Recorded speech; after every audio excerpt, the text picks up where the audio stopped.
So you all know Don Draper by now. You all know about Mad Men. You all know about what happened in the 60s as advertising was spawning new and great creative ideas. But you may not know of the Mad Woman of Madison Avenue. A great lady who I'm going to introduce in a moment was really the female Don Draper, a great creative copywriter, ended up running creative. And here she comes. Come on up, Jane. This is Jane Maas being escorted by Cat Greenleaf. So just a little more of the intro. Oh, God, you were the chairman emeritus of Earl Palmer Brown. Your book is called Mad Women, Life on the Other Side of Madison Avenue. Pick it up, Amazon for sure. And thank you so much. I've known Jane a long time. What a pleasure to have you here. Thank you very much. And you were at Y&R as well at one time, right? No, David and I worked together at Wells Rich Oh, is that Green, what it was? the Fabulous. Great creative boutique in the sky. Absolutely. Yes. Wonderful. Can Thank I you. help you Thank down you. here? No, I'm going to stand right lean here. on it. Okay, wonderful. I'm happy. The show is Thank yours. you. I must start off by telling you, David Sable, I love you.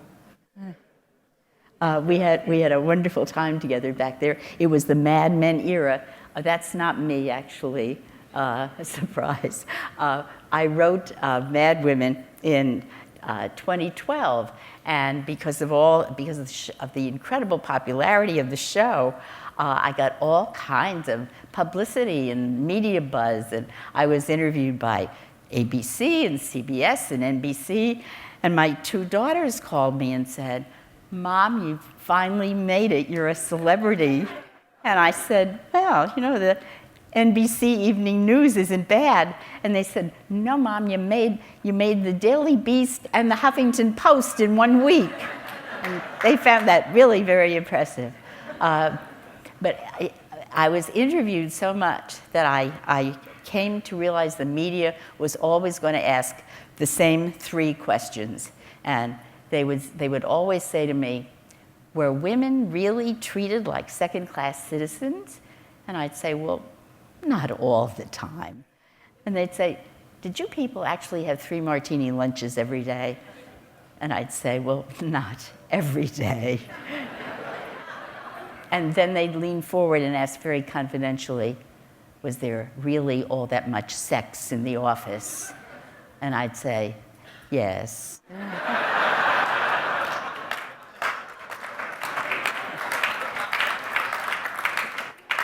Yes, there certainly was. We had such a good time.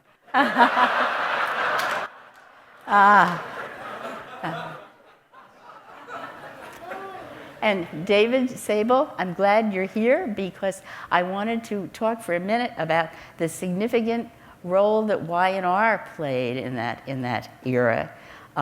Y&R was considered the hotbed of sex on Madison Avenue. But it was right there at 44th and Madison, and surrounded by 6 hotels. It made nooners very convenient. David, I interviewed about well over 100 people for the book, mostly women, a few men. And the first 2 women I interviewed were both former Y&R copywriters. The first was Joan Lipton. I'm able to use her real name. She allowed me to. And she was kind of a grande dame, not much taller than I am, but very kind of a queen mother type. And so, because I was asking everybody the same questions about 3 martini lunches and sex in the office, I felt a little awkward about asking her about sex in the office, but I asked her, and I said, "You know, would you tell me about any sex in the office?" And she sniffed and drew herself up to her full height, and she said, "Well, of course, everyone was partaking, but you must realize at the time I was married, I had a child, and I was living in Connecticut."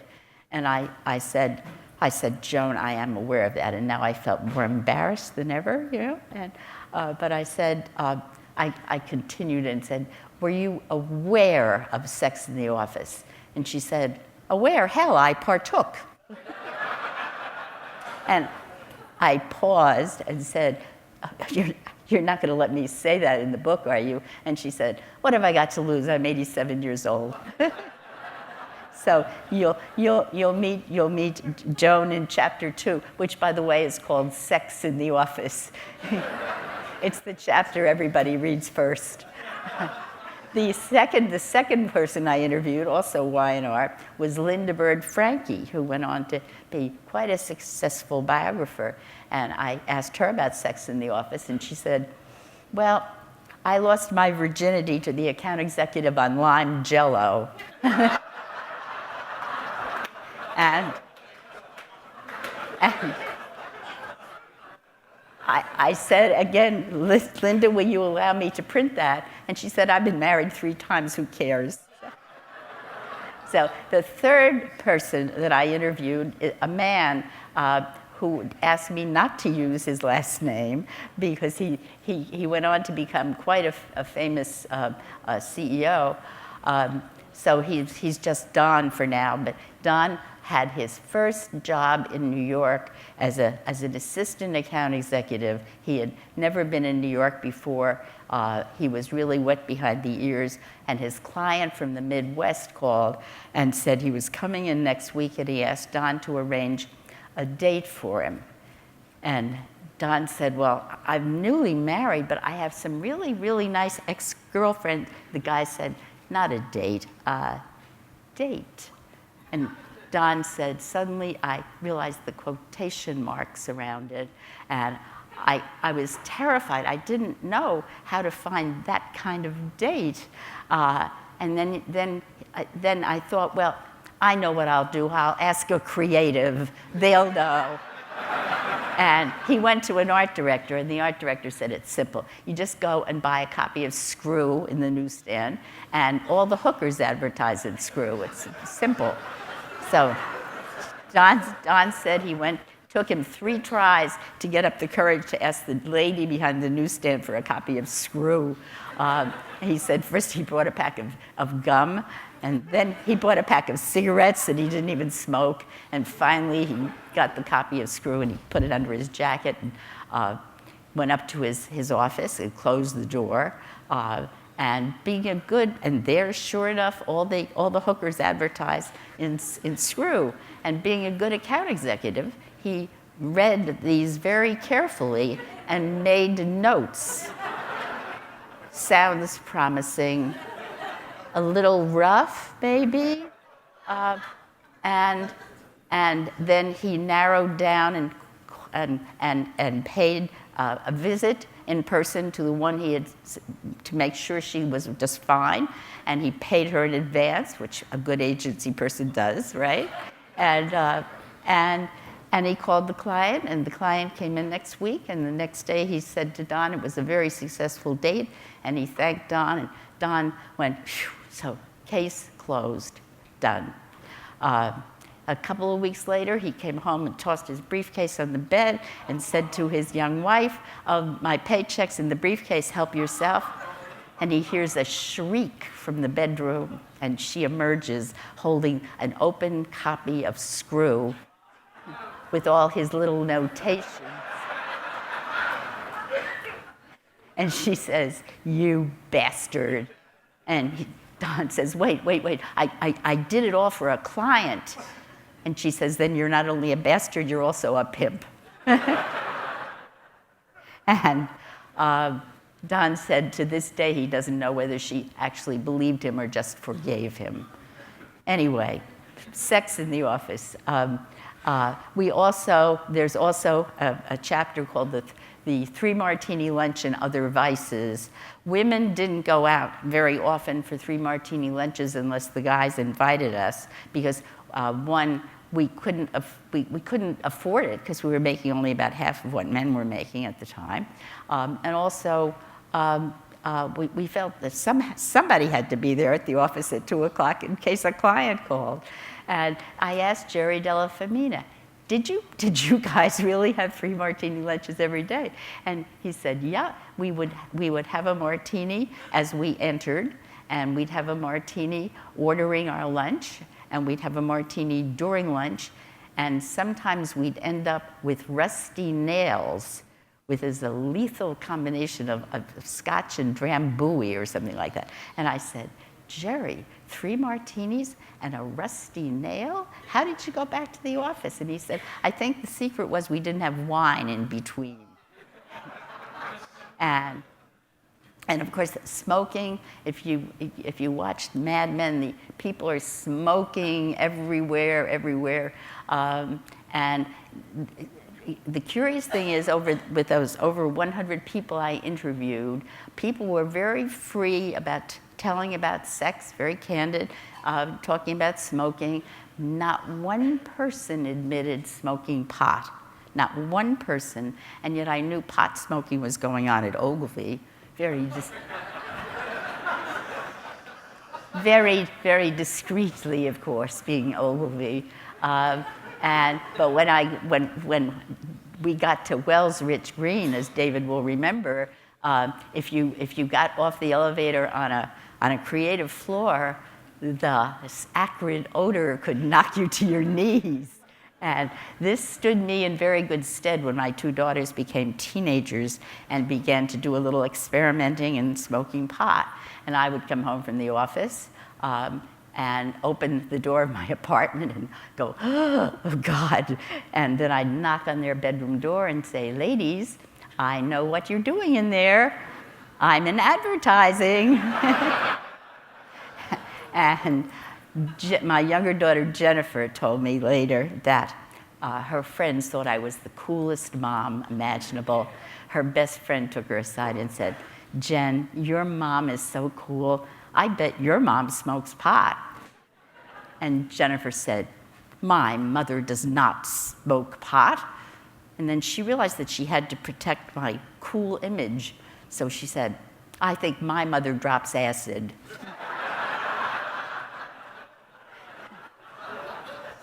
Thank you for having me. You're wonderful. I had a good time.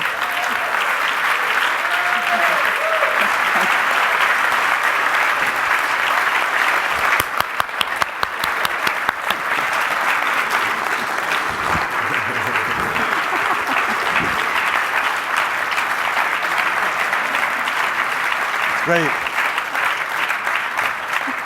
Wow. Would you have as a standing ovation? Would you like to travel with me, folks? Jane, that was fabulous, as you can see by the standing ovation. What great stories, what a great delivery. Thank you so much. That was fabulous. You're welcome so much. Now, I've got a lot of questions for you, Oh, as no. I'm sure everybody does, but I only play an interviewer and moderator in this kind of setting. But we have a real, true digital place-based media star and a professional interviewer, professional moderator, who is a great friend of the association. It's her 3rd year back here, live from Taxis, NBC and USA. My friend Cat Greenleaf, come on up. Hello. Hello. Thank you for having me back. You're awesome. Do you want to sit or stand? Well, You want to sit? Sure. Allow me. Thank you. All right. Whew. Anyone need to smoke a cigarette after that? Jane, Cat. why the heck are we talking about this? Why are we talking about all the sex in the office? It was a really important issue, I think, back then. I think we have to realize that the pill had just come in, and that was a huge change for society. It was an era of revolution. Remember, it was the Vietnam War, and hippies, and flower power, and what was it, tune in, turn on, drop out, and all the music was about, protest, and so it was an era where we're experimenting in sex, and even for women to do what they wanted to do, just flowered. You are an ad woman at heart. Why do you say that? Because we are here selling books for you, and sex sells, correct? I didn't know that. Right? You could have come up here and talked about any of the other chapters in your book, but you opened it up with fucking and drinking and smoking and acid. So, well, it's all the more surprising, you see, when someone who looks a little fragile and decrepit and is 83 to come up and talk about fucking. So what we're doing here is a scientific experiment. We're proving that sex sells, right? You knew what was going to get all these people to buy your book if they haven't already gone on Amazon and bought it, right? And turned right to chapter 2. When I was a kid in public school, a woman came in to give a speech on advertising, and she said, you know, they will take a drink, and in the ice they write sex, and you really can't tell, but they've written subliminal advertising. Subliminal advertising. Right. Is that crap? It's crap. It's crap, right? Okay. Look, we sweat and turn out commercials that say 11 times, you know, here's this soap cleans better than any other, and people don't remember it. And you think if it's going to be subliminal, that people will get it. Nah, not true, right? Okay. So then, if sex wasn't subliminally selling products, how did all the nookie in the office affect the creativity or the sales that were taking place? But sex has been a prime mover forever. And advertising has always used sex in one way or another.